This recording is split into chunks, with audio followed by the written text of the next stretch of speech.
Meus irmãos, como é bom nós nos reunirmos para adorarmos ao nosso Deus, para bendizê-lo, nos lembrarmos de quem Ele é, nos lembrarmos de quem nós somos, nos lembrarmos que nós precisamos deste Deus e precisamos ser como este Deus. Meus irmãos, eu gostaria de começar o nosso tempo de pensamento na palavra do Senhor, pedindo para que você leve seu pensamento para algumas pessoas. Eu queria que nesse momento, se você puder, que você se lembre, por exemplo, de pessoas como o seu cabeleireiro, que talvez não seja cristão, de pessoas talvez como um parente, uma mãe, o pai, a irmã, o irmão, que não sejam cristãos também. Eu queria que você pensasse talvez no seu vizinho, no seu colega de escola, de faculdade, de trabalho, alguma pessoa que talvez more na sua rua, alguém que você encontra algumas vezes no mercado. Eu queria que você nesse momento pensasse nessas pessoas que não conhecem a Cristo, que estão no mundo ao nosso redor, que têm contato conosco. E eu queria que você pensasse um pouquinho sobre qual que deve ser a tua atitude com relação a essas pessoas. O que você deve fazer com relação a essas pessoas que estão próximas de você, que se relacionam com você e não conhecem a verdade do Evangelho? Como deve ser a sua atitude diante de pessoas que não são crentes e que estão próximas de nós no nosso dia a dia? Para responder essa pergunta, eu queria que nós lêssemos a palavra de Deus lá em Lucas, no Evangelho segundo Lucas, capítulo 15, versículos 1 até o versículo 32. É um capítulo inteiro, mas são apenas 3 parábolas, são histórias curtas. Lucas capítulo 15, versículos 1 até o versículo 32. Diz assim a palavra de Deus: Aproximavam-se de Jesus todos os publicanos e pecadores para o ouvir. Os fariseus e os escribas murmuravam dizendo: Este recebe pecadores e come com eles. Então Jesus lhes contou esta parábola: Qual de vocês é o homem que, possuindo 100 ovelhas e perdendo uma delas, não deixa no deserto as 99 e vai em busca da que se perdeu até encontrá-la? E quando a encontra, põe-na sobre os ombros cheio de alegria, e indo para casa reúne os amigos e vizinhos, dizendo-lhes: Alegrem-se comigo, porque já achei a minha ovelha perdida. Digo a vocês que assim haverá mais alegria no céu por um pecador que se arrepende, do que por 99 justos que não necessitam de arrependimento. Ou qual é a mulher que, tendo 10 dracmas, se perder uma delas, não acende a lamparina, varre a casa e procura com muito empenho até encontrá-la? E quando a encontra, reúne as amigas e vizinhas, dizendo: Alegrem-se comigo, porque achei a dracma que eu tinha perdido. E eu afirmo a vocês que a mesma alegria existe diante dos anjos de Deus por um pecador que se arrepende. Jesus continuou: certo homem tinha 2 filhos. O mais moço deles disse ao pai: Pai, quero que o Senhor me dê a parte dos bens que me cabe. E o pai repartiu os bens entre eles. Passados não muitos dias, o filho mais moço, ajuntando tudo o que era seu, partiu para uma terra distante, e lá desperdiçou todos os seus bens, vivendo de forma desenfreada. Depois de ter consumido tudo, sobreveio àquele país uma grande fome, e ele começou a passar necessidade. Então foi pedir trabalho a um dos cidadãos daquela terra, e este o mandou para os seus campos, a fim de cuidar dos porcos. Ali ele desejava alimentar-se das alfarrobas que os porcos comiam, mas ninguém lhe dava nada. Então, caindo em si, disse: Quantos trabalhadores de meu pai têm pão com fartura, e eu aqui estou morrendo de fome? Vou me arrumar, voltar para o meu pai e lhe dizer: Pai, pequei contra Deus e diante do Senhor, já não sou digno de ser chamado seu filho. Trate-me como um dos seus trabalhadores. E arrumando-se, foi para o seu pai. Vinha ele ainda longe quando seu pai o avistou, e compadecido dele, correndo, o abraçou e beijou. E o filho lhe disse: Pai, pequei contra Deus e diante do Senhor, já não sou digno de ser chamado seu filho. O pai, porém, disse aos servos: Tragam depressa a melhor roupa e vistam nele. Ponham um anel no dedo dele e sandálias nos pés. Tragam e matem o bezerro gordo. Vamos comer e festejar, porque este meu filho estava morto e reviveu, estava perdido e foi achado. E começaram a festejar. Ora, o filho mais velho estava no campo. Quando voltava, ao aproximar-se da casa, ouviu a música e as danças. Chamou um dos seus empregados e perguntou o que era aquilo. E ele informou: o seu irmão voltou, e por tê-lo recuperado com saúde, o seu pai mandou matar o bezerro gordo. O filho mais velho se indignou e não queria entrar. Saindo, porém, o pai procurava convencê-lo a entrar. Mas ele respondeu ao seu pai: Faz tantos anos que sirvo o Senhor e nunca transgredi um mandamento seu. Mas o Senhor nunca me deu um cabrito sequer para fazer uma festa com os meus amigos. Mas quando veio esse seu filho, que sumiu com os bens do Senhor, gastando tudo com prostitutas, o Senhor mandou matar o bezerro gordo para ele? Então o pai respondeu: Meu filho, você está sempre comigo. Tudo o que eu tenho é seu. Mas era preciso festejar e alegrar-se, porque este seu irmão estava morto e reviveu. Estava perdido e foi achado. Vamos orar? Senhor nosso Deus, nosso Pai, a sua palavra foi lida, ela nos mostra a verdade. Pedimos que o Senhor nos capacite para que a compreendamos. Dá-nos a capacidade por meio do teu Santo Espírito. É o que nós te pedimos, em nome de Jesus. Amém.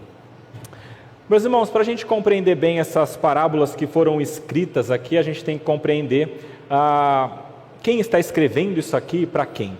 Quem escreve isso aqui é Lucas. Lucas escreve o Evangelho de uma maneira muito específica, muito especial, para enviar aqueles que eram gentios, a pessoas que não eram do povo judeu. E quando ele escreve o seu Evangelho, a ideia de Lucas é demonstrar quem era Jesus, o que é que ele fez da maneira melhor possível e demonstrar para aquelas pessoas que estavam lendo, deixar muito claro para elas que o Evangelho não era só para os judeus. O Evangelho, a salvação, não era somente para aquelas pessoas que eram do povo judeu. E por todo o Evangelho de Lucas é bastante interessante, porque a gente percebe que Lucas coloca em contraposição muito clara dois grupos de pessoas. Aqueles que eram chamados de os fariseus e os escribas, que eram os religiosos da época, aqueles que estavam dentro da religião judaica, seguindo com maior ênfase possível aquelas leis que eram dadas pelos seus líderes religiosos, e havia do outro lado aqueles que eram chamados de publicanos e pecadores. Esse era um outro grupo que Lucas coloca no Evangelho, mostrando claramente a diferença entre aqueles que eram considerados justos, religiosos, pessoas de bem que seguiam a Deus, e aqueles que eram considerados pecadores. Estes eram colocados como que à margem da sociedade. Então, dentro daquela sociedade, aqueles publicanos e aqueles pecadores eram considerados como pessoas de segunda classe. É claro que quando a gente lê pecadores aqui, a ideia era pecadores à luz daquelas pessoas que estavam dizendo que eram os pecadores. Ou seja, aqui eram todos aqueles que, quando as pessoas olhavam, achavam que faziam coisas que eram erradas diante da sociedade. Então nós incluímos aqui possivelmente aquelas pessoas que eram as prostitutas, aquelas pessoas que eram as desonestas na sociedade, aquelas pessoas que negavam a religião judaica e não seguiam, e aqui possivelmente também estavam os gentios. Afinal de contas, os gentios eram pessoas de fora do povo judeu e eles não tinham como ser seguidores de Deus como eram os judeus. E, meus irmãos, essa diferença fica clara cada vez mais no Evangelho. Desde o capítulo 5, essa diferença e esses dois grupos começam a ser ressaltados. No capítulo 5 é muito interessante porque Jesus faz algo inimaginável. Lá no capítulo 5 é o momento em que Jesus chama um de seus discípulos, que é Levi. Levi, meus irmãos, a palavra diz que era um cobrador de impostos. Levi era um dos publicanos. Publicano é uma palavra que se refere àquelas pessoas que trabalhavam, de alguma maneira, para o Império Romano. No caso aqui, os cobradores de impostos, eles possivelmente eram judeus que, por alguma quantia, compravam o direito de recolher impostos. E então eles deveriam depois devolver essa quantia e conseguir o seu sustento daí. Por isso também que muitos destes homens, que eram os publicanos, cobradores de impostos, que eram judeus, eram chamados de traidores. E pessoas que, para conseguir pagar aquilo que eles já deram ao Império Romano, eles tinham talvez de subir um pouquinho os impostos, conseguir um pouquinho mais, e isso era muito mal visto. Este Levi era um destes publicanos e foi chamado por Cristo. E muito interessante, lá no capítulo 5 de Lucas, existe uma parte em que os fariseus estão olhando para tudo isso e eles fazem uma pergunta que mostra bem o tom aqui. Está lá no capítulo 5, dos versículos 27 até o 32. E então os fariseus fazem uma pergunta que é mais ou menos assim. Versículo 30. Por que vocês comem e bebem com os publicanos e pecadores? Eles olham para Jesus e para os seus discípulos e perguntam: por que vocês estão se misturando com esse povo? Por que é que vocês estão comendo com esses traidores e com estes pecadores? E a resposta de Jesus mostra muito bem qual é a ênfase de Cristo e a ênfase de Lucas aqui no Evangelho. Jesus tomou a palavra e disse: os sãos não precisam de médico, e sim os doentes. Não vim para chamar justos, e sim pecadores ao arrependimento. Meus irmãos, quando Jesus vem para este mundo, essa é a função dele, é isso que ele faz. Ele chama pecadores ao arrependimento. E tudo isso vai crescendo cada vez mais no Evangelho de Lucas. Se vocês lerem em casa depois, vocês verão isso muito claramente. No capítulo 10, por exemplo, Lucas registra a parábola do bom samaritano. É muito interessante, porque o bom samaritano é aquela parábola que fala que alguém foi atacado e então vieram 3 pessoas. Um era um sacerdote, passou de largo e não ajudou. O outro era um levita, passou de largo e não ajudou, os religiosos. E então Jesus fala sobre um outro, que era o samaritano. Meus irmãos, os samaritanos não eram bem vistos para os judeus. Eles eram considerados como uma escória mesmo, porque eles tinham uma religião toda misturada, e eles achavam que isso era terrível, era muito impuro. E aí Jesus fala: olha, o samaritano foi aquele que veio e ajudou. Este foi o próximo, aquele que amou o próximo. Lá no capítulo 12, Lucas escreve sobre os fariseus, que eram hipócritas, e traz aquela ideia do fermento dos fariseus. E ele continua com várias histórias, várias parábolas, várias maneiras, dizendo que os fariseus, os religiosos, eram hipócritas, e então aqueles que não eram aqueles que estavam sendo chamados. Nessa mesma toada ele fala sobre a porta estreita, dizendo: olha, tem gente que acha que vai passar, mas não vai, porque a porta é muito estreita, e na realidade é muito mais do que só uma religião de regras para seguir. Ele conta a parábola da grande ceia, dizendo: olha, vai chegar um momento em que o rei vai fazer uma grande ceia, e essa grande ceia o rei chamou aquelas pessoas que eram as principais, e elas não quiseram ir. E então estava pronto já o banquete, e ele fala: olha, ninguém veio, vai chamar o pessoal que está aí na sarjeta, jogado nas ruas, esses que estão marginalizados, esses que são os pecadores, e chame esse povo para virem até o banquete. E eles são chamados e eles vão até aquela grande ceia. Meus irmãos, vocês estão percebendo como que Lucas está construindo a história até aqui? Ele está demonstrando que existe um povo de Deus. Esse povo de Deus não estava seguindo a vontade de Deus. Estes são os religiosos. Então Deus, na sua soberania, chama aquelas pessoas que eram consideradas como não sendo do povo de Deus. E depois disso ele continua nessa mesma toada. Ou seja, meus irmãos, existe um tema aqui, gritando, dizendo que os perdidos do mundo precisam ser buscados.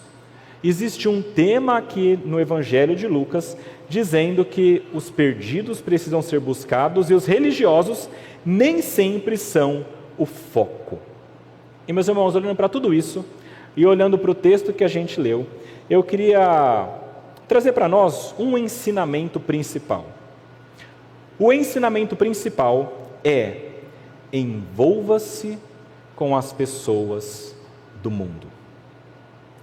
Eu sei, é meio estranho eu falar isso e a gente ouve coisas diferentes, mas eu vou querer explicar para vocês isso, tá bom?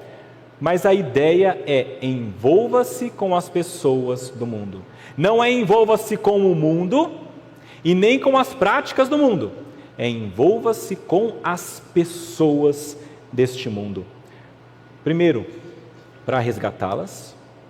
Segundo, porque Deus se alegra disso. E terceiro, porque você já esteve na mesma situação. Meus irmãos, a palavra é clara quando mostra isso para nós. Lucas nos traz dizendo que nós temos de nos envolver com as pessoas do mundo para resgatá-las. Eu acho bastante interessante porque Jesus aqui conta 3 parábolas. E parábolas, meus irmãos, não são histórias jogadas ao acaso.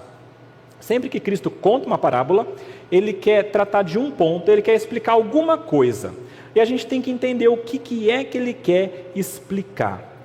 E aqui, novamente, os religiosos atacam Jesus dizendo: Jesus recebe pecadores e come com eles. Ou seja, Jesus está se misturando com gente que não presta.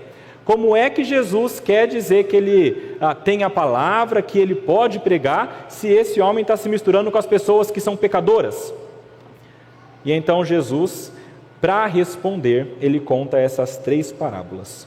Meus irmãos, antes de entrar nas parábolas, eu queria pegar só isso aqui e perguntar para você o seguinte: qual seria a sua reação se alguém fizesse isso com você? Veja, Jesus estava, de fato, junto com os pecadores, porque eles haviam vindo ouvir a palavra, e ele estava, de fato, se relacionando com eles. E então ele é acusado de se misturar com o mundo.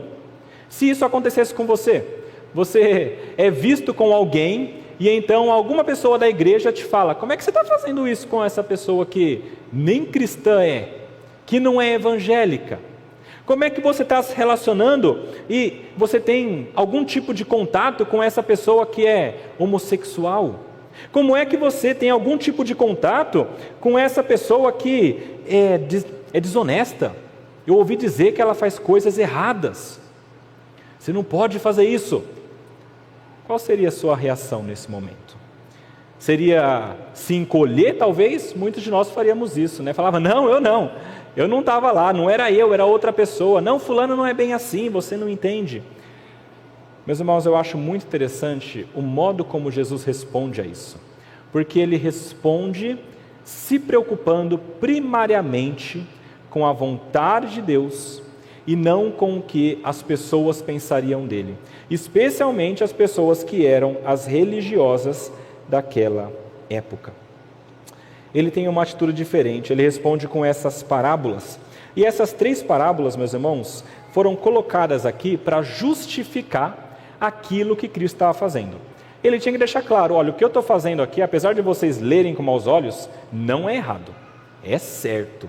Eu estou me envolvendo com essas pessoas do mundo, porque eu preciso fazer isso, e é uma ordem do meu Pai que eu faça isso. As 3 parábolas, meus irmãos, têm a ver com resgate. A primeira fala de uma ovelha perdida, de 99.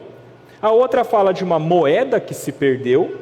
E a outra fala de um resgate de um filho que havia também se perdido. Em cada parábola, a gente percebe que o resgate é mais significativo. Parece que tem uma crescente aqui. Talvez proporcionalmente falando. Porque no começo era uma ovelha dentre 100. E aí é 1%, né? E aí depois parece que a proporção aumenta. E é uma moeda dentre 10. Então são 10%. E no final acaba falando sobre um pai que tem 2 filhos. E um se perde, é 50%. Parece que ele está crescendo a proporção para trazer para nós a importância disso aqui. E é claro que Jesus aqui não está falando sobre ovelhas, moedas, ele está falando sobre pessoas. Pessoas que estão perdidas. Meus irmãos, Deus tem por objetivo resgatar aquelas pessoas que estão perdidas. E a gente sabe isso pela palavra dele que nos mostra ele fazendo isso pela história. Quantas vezes, meus irmãos, você lê a Bíblia e você percebe Israel se perdendo? E quantas vezes Deus sai, vai até Israel e fala, volte, é por aqui. Quantas vezes ela se desvia para a esquerda e Deus vai lá, por aqui. Para a direita, por aqui. Isso é tão verdade que Jesus Cristo fala o seguinte, Jerusalém, quantas vezes eu tentei e quis te acolher debaixo de minhas asas como uma galinha que acolhe os seus filhotes e vocês não quiseram. Quantas vezes, meus irmãos, durante a história, Deus várias vezes foi atrás para resgatar os que estavam perdidos. E isso desde o Jardim do Éden. Vocês conhecem Gênesis 1, 2 e 3, até o 4 falando sobre a queda. E então vocês sabem que Adão e Eva viviam no Jardim do Éden, foram criados para ter comunhão com Deus, e então eles decidem, com o arbítrio que eles tinham, pecar. E então eles comem do fruto proibido. Isso quebra o relacionamento deles com Deus. Deus fala, vocês não podem mais ficar na minha presença, tem que sair agora do jardim. São colocados para fora. Mas, mesmo sendo colocados para fora como justiça de Deus, Deus pela sua graça vai até eles. Meus irmãos, eles não são deixados. Mesmo tendo se perdido e caído, Deus vai até eles, demonstrando graça, e dá vários sinais de que Ele os amava e queria trazer a humanidade de volta. Meus irmãos, a vontade de Deus é claramente resgatar os que estão perdidos. E essa era a vontade também de Jesus. Quando Jesus vem para este mundo, Ele faz isso claramente, inclusive, Ele diz que essa é a missão dEle. Existe um texto lá em Lucas 4, eu acho muito interessante, é bonito. Lá no versículo 16 para frente, até o 30, diz a palavra que Jesus vai até uma sinagoga e então ele abre um rolo para ler na sinagoga. E esse rolo é a palavra de Deus, é claro. E ali ele abre no livro de Isaías e ele começa a ler. Lá no capítulo 4 de Lucas, versículo 18 a 19, ele lê o seguinte: o Espírito do Senhor está sobre mim, porque Ele me ungiu para evangelizar os pobres, enviou-me para proclamar libertação aos cativos, restauração da vista aos cegos, pôr em liberdade os oprimidos, proclamar o ano aceitável do Senhor. Ele está falando da missão dele. A missão dele é alcançar essas pessoas que estão perdidas, que estão totalmente destruídas pelo pecado. E quando ele fala isso, eu acho interessante porque não foi muito bem aceito. Diz a palavra que ele fechou o livro, ele se sentou, devolveu para o assistente, e então todo mundo estava olhando para ele. Todos tinham os olhos fixos em Jesus, e Jesus começa a falar de novo, lá no versículo 20. Hoje se cumpriu a escritura que vocês acabam de ouvir.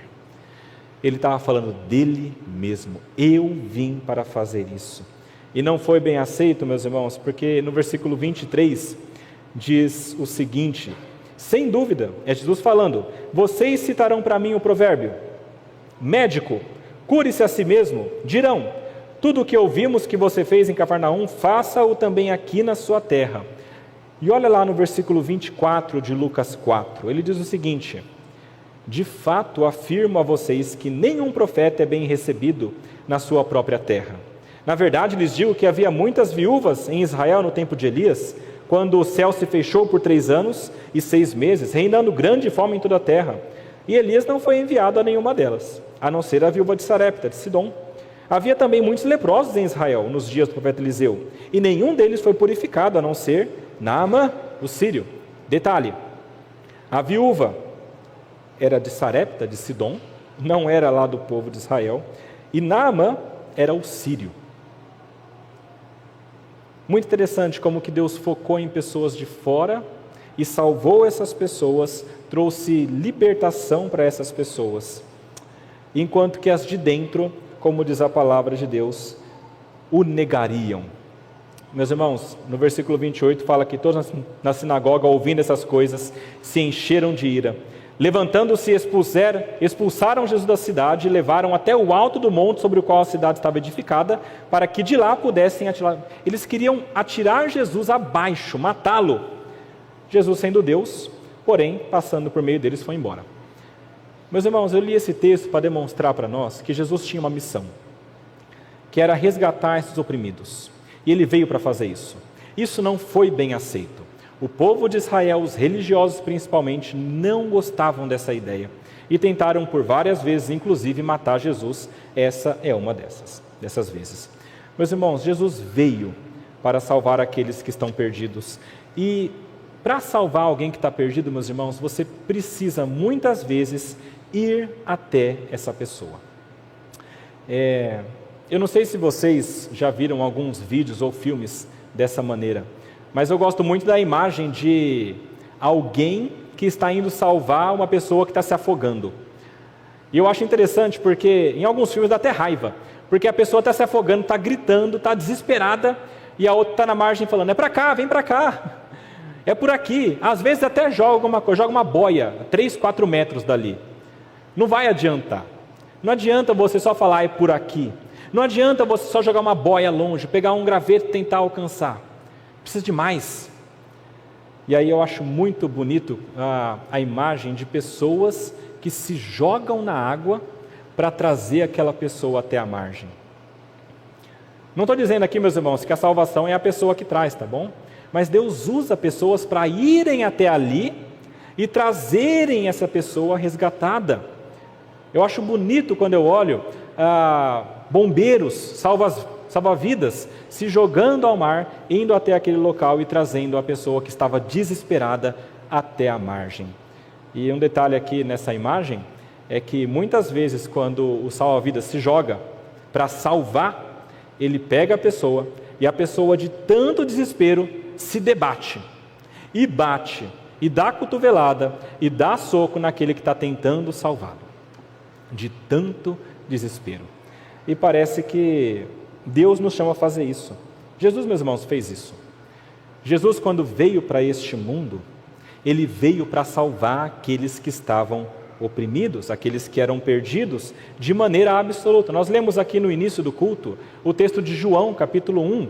Lá diz que o verbo estava com Deus, o verbo era Deus, e este verbo que podia ficar lá, com Deus, reinando eternamente, de repente, pelo plano de Deus, vem a este mundo. Ele se faz carne e habita entre nós, ou seja, ele veio para nos tirar, ele veio para nos resgatar. Meus irmãos, que imagem! Lá no Salmo 113, é um salmo lindo, porque fala o seguinte: olha, quem é igual a este Deus, que está nas alturas, reinando no seu trono, e então este Deus olha para baixo, para ver o que se passa aqui na terra, e ele se humilha, ele se agacha para ver as pessoas e ajudá-las. Ele ergue do monturo aquele que é o necessitado, desvalido, faz a mulher que é estéril ser alegre mãe de filhos. Jesus faz isso. Ele vem a este mundo e resgata aquelas pessoas que estão no pó. Jesus fez isso de maneira absoluta quando ele veio a este mundo. E ele fez também durante o seu ministério. Ele, durante seu ministério, se relacionou, meus irmãos, com várias pessoas que eram consideradas pecadoras e marginalizadas. A mulher Ciro-fenícia, que era como se fosse um cão para os judeus. A mulher samaritana, lá no poço de Jacó, que tinha se divorciado 4 vezes e a 5ª vez era amaziada com a pessoa. Maria Madalena, de quem saíram 7 demônios. Levi, que eu falei aqui, o cobrador de impostos. Zaqueu, que depois ele vai comer na casa dele, ele é transformado e devolve o que ele havia roubado. Os leprosos, aqui em Lucas também, ele cura 10, 9 vão embora e 1 volta para agradecer. Vários endemoniados que ninguém se aproximava. Meus irmãos, a lista é longa. Pessoas de quem Jesus se aproximou e teve um relacionamento. E meus irmãos, o relacionamento de Jesus com essas pessoas não era um relacionamento qualquer. Talvez aqui, meus irmãos, é onde muitas vezes nós confundimos as coisas. Porque nós pensamos, nós não podemos nos aproximar do mundo e nos relacionarmos com as pessoas do mundo, porque isso é perigoso. Mas quando Jesus faz isso, ele faz de maneira intencional. Jesus não sentava com as pessoas na mesa, os pecadores, para jogar a conversa fora, para falar de coisas livianas. Ele sentava-se com os pecadores à mesa para transmitir graça por meio das suas palavras. Ele se misturava com essas pessoas para, de alguma maneira, trazê-las à compreensão do seu pecado. Ele criava um ambiente intencional para o relacionamento. Os encontros com Jesus eram marcantes. As pessoas que se encontravam com Cristo, elas eram mudadas. Eram antes e depois de Cristo. Porque Cristo fazia questão de ser intencional nesses relacionamentos e de levar o Evangelho para essas pessoas. O foco de Jesus, meus irmãos, era não apenas uma mudança externa, mas era uma mudança interior. Ele queria levar os pecadores ao arrependimento. E quando ele faz isso, tem algumas coisas que nós podemos aprender. Uma delas é ser intencional. Quando nós nos reunimos com pessoas que são pecadoras, nós também somos, mas pessoas que à luz da igreja e da sociedade estão em uma posição de serem consideradas como a margem da sociedade. Jesus tratava cada uma dessas pessoas de acordo com a luz que elas possuíam. É assim, dos judeus que tinham os oráculos de Deus, ele cobrava muito. Ele falava, vocês conhecem, você não pode dizer que não conhece, se arrependa, siga, você é hipócrita. Para aquelas pessoas que não conheciam, ele tratava de maneira diferente. Ele mostrava o pecado, mas o foco dele era essa pessoa não simplesmente mudar externamente, mas se achegarem até Cristo. E meus irmãos, nós somos chamados a esse mesmo tipo de ação. Quando Jesus deixa uma ordem, lá em Mateus 28, nos Evangelhos, ele deixa aquilo que é chamado de ide. É um chamado à ação. Ele fala, vocês devem ir e pregar o Evangelho a toda criatura que vocês encontrarem. Batizando no nome do Pai, do Filho e do Espírito Santo, ensinando todas as coisas que devem guardar. Meus irmãos, nós temos de nos unir a Deus nessa grande missão de trazer os perdidos, os pecadores, para Deus. Eu queria dar orientações práticas nessa parte, que é a maior, não se preocupem, tem mais 2 pontos importantes, mas essa é a maior parte. 3 orientações práticas, meus irmãos, para nós nos envolvermos com essas pessoas do mundo. Primeiro, se envolva com as pessoas do mundo com o objetivo de resgatá-las. Não é por razão nenhuma, faça como Cristo, tenha o objetivo, eu estou me reunindo para resgatá-las. Não é jogar conversa fora, é ser intencional. Não é aprovar as práticas, mas é focar no que é mais importante, falar do Evangelho. Segunda coisa, não se importe com a oposição. Há pessoas que não compreendem muito bem esse envolvimento para trazer pessoas para Cristo. Mas o que importa aqui, meus irmãos, é fazer o que Deus quer. E é buscar essas pessoas para o reino de Deus. Jesus foi atacado por várias pessoas, especialmente religiosos, líderes religiosos, sem compreensão correta do Evangelho. A única pessoa que você deve agradar aqui, meus irmãos, é Deus. Terceiro lugar, não se perca com o perdido. Aí está o cuidado, o principal cuidado. Cuidado para você não confundir amor ao perdido por amor à prática do perdido. Você ama e você quer amar essa pessoa, mas você não aprova e não ama a sua prática. Você não precisa defender a prática e aprovar aquilo que ele faz para acudi-lo. E evite ao máximo escândalo. Não é porque eu falei que você tem que agradar só a Deus que você deve causar escândalos, tá? Tome cuidado com isso. Jesus não saía procurando onde estava tendo algum culto a ídolos para ir lá e buscar pessoas. Não. Era onde ele estava, indo a locais comuns, e ali ele pregava o Evangelho. Mas ele não saía a locais de libertinagem para trazer pessoas. Ele se relacionava com pecadores em ambientes possíveis. Meus irmãos, se envolva com as pessoas do mundo para que você possa resgatá-las. Primeira parte importante, então, meus irmãos, é você se envolver com as pessoas do mundo com esse objetivo. Segunda coisa importante, envolva-se com as pessoas do mundo, porque Deus se alegra nisso. O tema geral, meus irmãos, das 3 parábolas é a alegria, tá bom? É a alegria que existe em você recuperar uma coisa que está perdida. Fala da dracma e da ovelha, em primeiro lugar. Quando o pastor encontra a ovelha, ele volta para casa com a ovelha nos ombros e sorrindo, alegre. E ele se alegra com as pessoas, chama para festejarem junto. E quando a mulher encontra a dracma perdida, a mesma coisa, ela se alegra, chama as amigas e as vizinhas para festejarem juntamente com ela. Meus irmãos, só para deixar claro aqui, o foco da parábola das ovelhas não são as 99 que ficam, tá? Muita gente começa a focar muito nisso e pensando, mas quem que ficou as 99? Não ficaram sendo cuidadas, então quer dizer que Deus vai à busca de um e se ausenta.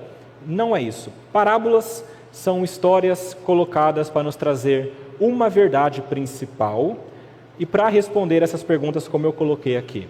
A verdade principal e mais importante aqui da parábola das ovelhas é a alegria do pastor em reaver aquela que havia perdido e no grande empenho que ele faz para encontrá-la. Com a dracma perdida, a mesma coisa. Havia se perdido aquela moeda, a mulher empenha em esforços para conseguir encontrar, encontra e então ela se alegra. Esse é o ponto principal, a alegria em encontrar aquilo que estava perdido. Tanto a ovelha quanto a dracma tinham o seu valor. Cada um tinha um valor importante para aquelas pessoas. Mas o ponto principal aqui das parábolas é que eles ficaram alegres quando encontraram. E meus irmãos, essas parábolas apontam para Deus. Deus se alegra quando aqueles que estão perdidos são encontrados.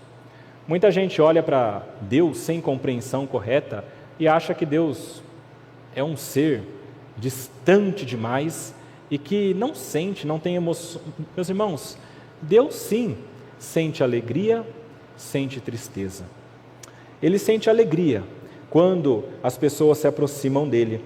E ele também se entristece quando os seus, por alguma questão, se desviam do seu caminho. E o nosso desejo, meus irmãos, deve ser alegrar o nosso Pai.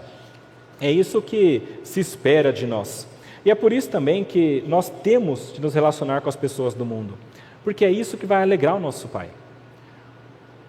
Deus vai se alegrar quando você, nesse relacionamento, trouxer pessoas, ou for usado para que pessoas cheguem até o Evangelho. Tanto é que Jesus orou isso para Deus. Outro texto que nós lemos aqui, João 17, naquela chamada oração sacerdotal. Nessa oração, Jesus fala, Senhor, santifica-os na verdade, a Tua palavra é a verdade. E Ele diz, eu não peço para o Senhor tirar eles do mundo, mas livra-eles do mal. Eles estão no mundo, permanecerão no mundo, mas enquanto no mundo, eu peço que eles sejam protegidos. Mas neste local em que nós estamos, nós temos de levar o Evangelho a outras pessoas. Segundo ponto importante dessas 3 parábolas, meus irmãos, é que quando pessoas se aproximam de Deus, do Evangelho, Ele se alegra. E nós podemos e devemos tomar parte nesse processo. E é uma grande alegria quando isso acontece. Eu não sei quantos de vocês já tiveram a oportunidade ou a graça de, pela instrumentalidade sua, Deus utilizando você, trazer pessoas para o Evangelho. É uma das coisas mais alegres que existem. Porque Deus utilizou você e levou pessoas à salvação. E aquela pessoa, por meio do seu testemunho e da sua atuação, irá, pela graça de Deus, passar a eternidade no céu, no paraíso, e não no inferno. Meus irmãos, que alegria é nós podermos tomar parte do grande plano de salvação que Deus colocou em nossas vidas. Envolva-se com as pessoas do mundo, meus irmãos, com as que não são crentes, não para se misturar somente, mas para trazê-las ao Evangelho e alegrar o seu Pai. Em terceiro e último lugar, essas parábolas nos ensinam que nós temos de nos envolver com as pessoas do mundo, porque nós mesmos já fomos uma dessas. Porque nós mesmos já estivemos perdidos e então nós fomos encontrados. Nós temos muitas vezes dificuldade de nos misturarmos com as pessoas do mundo e às vezes isso está ligado a um sentimento, a uma ideia de que nós somos talvez melhores ou que nós somos mais do que aquelas pessoas. Meus irmãos, a única coisa que separa você, aqui nessa igreja hoje, cantando louvores a Deus, lendo a Bíblia, de uma pessoa que está em um terreiro espírita, de alguém que está cometendo assassinatos, é a mão graciosa de Deus. É a mão dele que te impede de praticar os pecados e o mal do seu coração e te leva graciosamente a agir de acordo com a vontade dele. Se ele liberar essa mão, você se perde em pecados, porque o nosso coração é assim.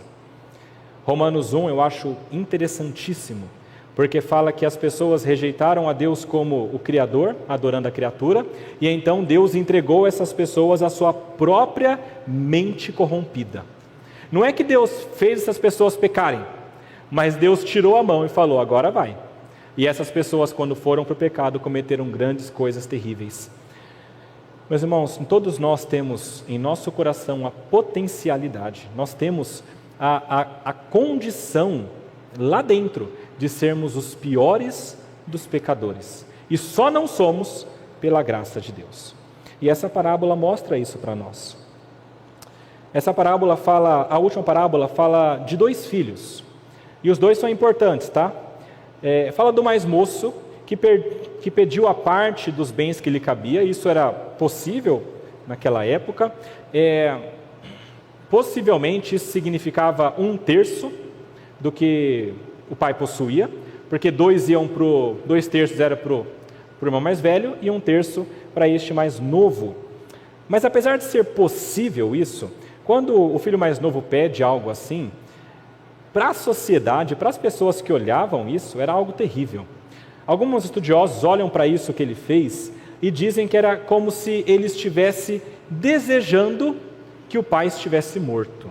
Ora, eu queria estar longe dessa família, eu queria que o Senhor estivesse morto e eu tivesse o dinheiro, para eu poder viver a vida como eu quero. E meus irmãos, ainda mais naquele tempo, naquela sociedade, o pai era visto com um respeito altíssimo. E o filho mais moço, quando fazia algo assim, era extremamente doloroso para o pai. Era uma pessoa que não tinha respeito pelo pai. Isso era um pecado, porque não honrava o pai. E então o pai, diz a palavra, deu os bens para os filhos.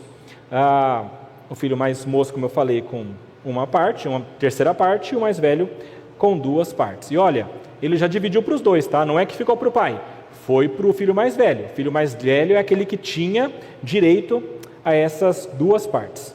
E então diz a palavra que o filho mais moço saiu para uma terra distante e foi desperdiçar tudo. Daí que vem o nome filho pródigo, né? Em algumas traduções, algumas bíblias traz o filho pródigo, o filho gastador, o filho que se joga aos prazeres e gasta tudo nesses prazeres. Ele faz coisas naquele local. O filho mais velho fala que inclusive era prostituição e outras coisas desse tipo. E então ele desperdiça tudo. Diz a palavra que tudo que ele pegou do pai, ele usa, ele desperdiça e ele fica sem nada. E então acontece um evento. Há muita fome no local onde ele estava. Por causa dessa fome, então o filho mais novo, ele se sujeita a uma situação que era terrível para um judeu. Diz a palavra que ele encontra trabalho para ser um guardador de porcos.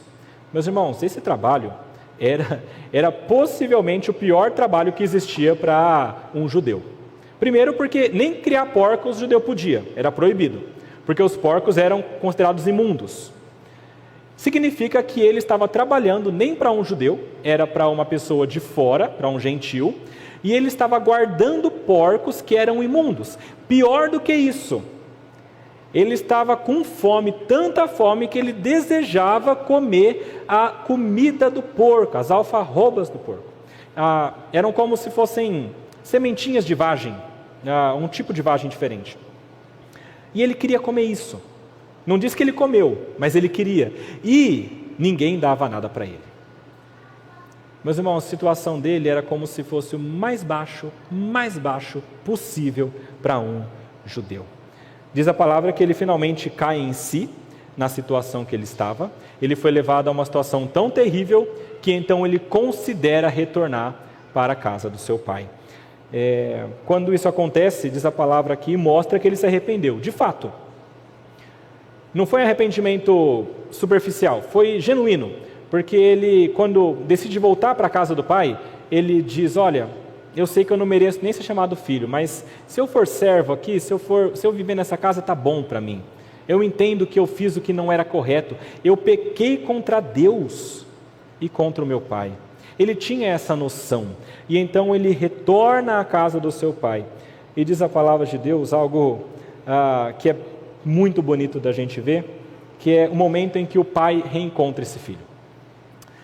A história descreve o filho chegando de longe, e então o pai, vendo aquele filho, ele corre aos braços do filho. Meus irmãos, um judeu daquela época correndo não era uma coisa fácil de se ver. Havia um código de conduta aí que não era uma coisa muito normal, mas ele fez isso. Ele saiu correndo ao encontro do filho, porque ele estava extremamente alegre. A alegria dele era tanta que ele decidiu matar o bezerro cevado. E meus irmãos, não é que ele tinha alguns bezerros ali, e ele pegou um e falou, vou matar esse aqui para a gente comer. Não. O bezerro cevado era um bezerro especial. Ele era separado durante muito tempo. Ele era cevado, ele era engordado, essa é a palavra. E a cada vez ele engordava mais e mais, para que chegasse a ocasião mais importante e ele fosse morto para festejar. Só tinha um.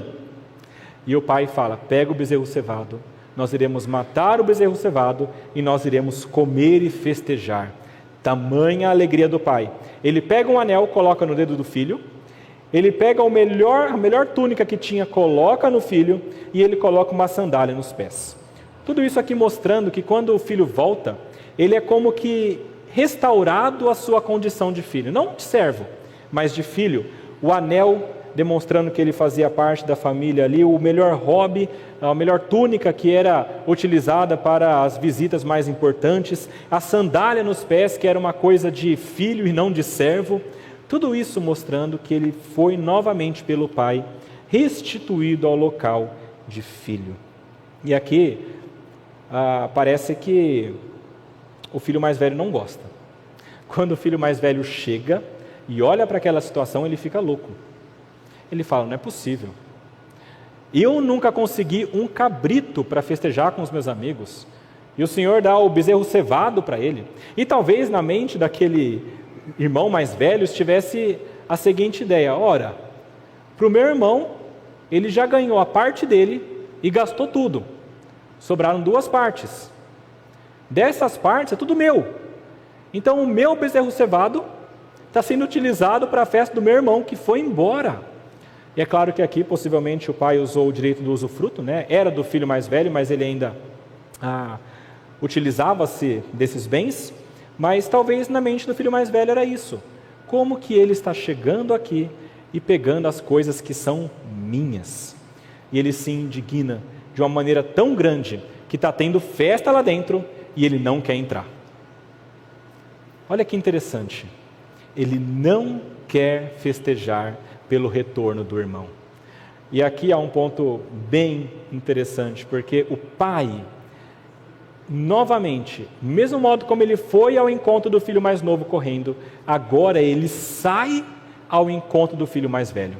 E chegando ao filho mais velho, ele diz, vamos entrar, vamos celebrar. E o filho mais velho reclama de tudo isso. Mas o pai diz, olha, a gente precisa se alegrar, porque ele estava morto e reviveu. Ele estava perdido e foi achado. Tem uma grande alegria e nós não podemos medir esforços para nos alegrarmos com isso. Essa parábola mostra como que o amor daquele pai era tremendo. Era um amor tremendo para aceitar o filho que havia desonrado ele de maneira tão grotesca de volta, e era um amor tremendo para falar de maneira amorosa ao filho mais velho que achava que tinha direito a coisas que ele não tinha. Meus irmãos, o ponto principal aqui é o amor do pai, se alegrando pela volta do filho e mostrando algo interessante aqui, meus irmãos. Não era só o filho mais moço que tinha de ser salvo naquela situação, é o filho mais moço e o filho mais velho. Os dois estavam errados e os dois estavam meio que perdidos. Meus irmãos, de quem é essa situação do filho mais velho aqui na história? Possivelmente Cristo aqui se refere aos fariseus e aos escribas, que não se alegravam com a salvação de outras pessoas. Lembra da parábola dos trabalhadores da vinha também? Havia trabalhadores que trabalharam o dia todo, outros trabalhavam um pouquinho menos, trabalhavam menos horas, e aí todos estes receberam o mesmo pagamento. E o que trabalhou mais ficou indignado. Mas como assim? Eu trabalhei mais, como que eu recebi a mesma coisa? Quem trabalhou nada recebeu igual a mim? Um sentimento de injustiça. E isso mostra o que estava no coração do fariseu. Era um pensamento de que ele merecia por ele mesmo, de que ele alcançava pelos méritos dele. É como o filho mais velho achando que tudo que ele tinha ele conseguiu. Não, foi o pai que deu. O pai que deu por livre graça.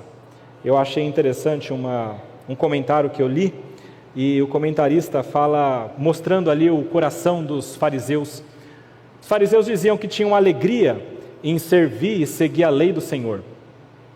Mas, quando eles eram confrontados com alguém que era salvo, sem o peso da lei nos ombros, isso era terrível para eles. E o comentarista fala o seguinte: ao invés de eles se sentirem tristes, porque estes homens não tinham a alegria de seguir a lei, eles se sentiam irados, porque eles poderiam receber a salvação sem aguentar o peso de obedecer a lei perfeitamente. Isso mostra que para eles seguir a lei era uma coisa pesarosa, era uma coisa ruim. Mas eles diziam que era boa. Isso mostrava a hipocrisia. Meus irmãos, os fariseus eram um povo complicado. E aí eu pergunto, será que nós estamos longe disso? Será que, quando nós olhamos para este caso todo, será que há pessoas que, porventura, nós não queiramos que estejam no céu? Será que talvez nós nos achamos melhores do que outras pessoas que são pecadoras, como os fariseus achavam? Eu queria que nós pensássemos um pouquinho nisso, meus irmãos. Um dos propósitos dessa última parábola é demonstrar que todos nós estamos no mesmo barco. Todos nós fomos salvos pela graça de Deus. Somos pecadores, éramos perdidos e fomos achados. Quando fomos achados, houve alegria e festa no céu. E quando pessoas são achadas, mesmo que depois de você, há alegria e festa no céu. E você precisa se alegrar junto. É necessário que nós nos alegremos, porque pessoas estão sendo achadas e salvas. Eu queria concluir essa mensagem só nos lembrando de algumas aplicações bem claras. Primeiro, envolva-se com as pessoas do mundo. Não para se envolver meramente, mas para levar o Evangelho a essas pessoas. Pregue o Evangelho. Pregue a todas, sem exceção, porque você não é melhor por ter sido salvo antes, mas na verdade você é como essas pessoas.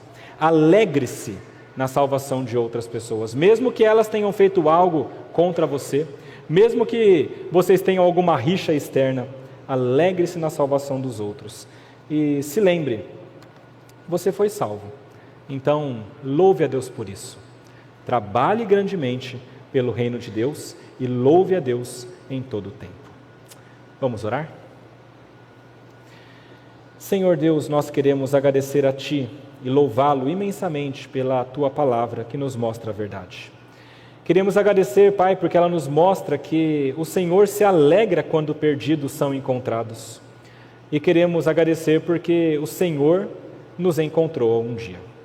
Queremos louvá-lo pela ação de Cristo na cruz, morrendo e pagando por nossos pecados. E queremos rogar ao Senhor que o Senhor nos ajude a termos este mesmo ímpeto e coragem de Cristo, de irmos até pessoas do mundo, pessoas que precisam conhecer ao Senhor e que nós preguemos o Evangelho a essas pessoas, intencionalmente, com o amor, o mesmo amor que Cristo teve por elas. Dá-nos a graça de fazermos isso, querendo agradar ao Senhor e trazer pessoas para o Teu reino. Ajuda-nos, Pai, a trabalhar de maneira fiel e com a maior ênfase possível, com todo o nosso esforço, para a Tua honra e para a Tua glória. É isso que nós te pedimos, em nome de Jesus. Amém.